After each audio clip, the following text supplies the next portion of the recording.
هناخد مقدارين دهان حوائط اللي هو بنقول عليه في مصر دهان بلاستيك، وعليهم مقدار واحد من بودرة التلج، ونقلبهم مع بعض كويس.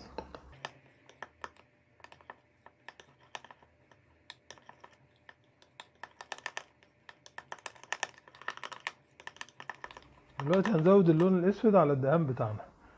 قدامنا حلين، يا اما نستخدم التلوينة السايلة دي مركزات الالوان، يا اما نستخدم الوان الاكاسيد اللون الاسود، وممكن نستخدمهم مع بعض الاتنين برضو مفيش مشكلة.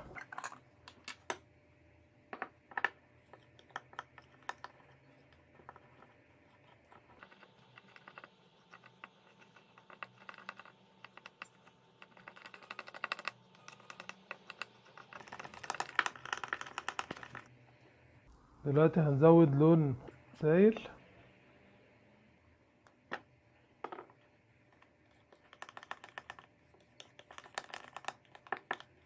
انا دمجت اللون الاكسيد الاسود مع مركزات الالوان السايله عشان منأثرش على سيولة الدهان نفسه. ميزة الدهان ده ان هو مبيحتاجش ان احنا نبطن الخشب الاول باي دهان قبليه او باي مادة تانية، يعني هو بيبقى دهان وبطانة في نفس الوقت.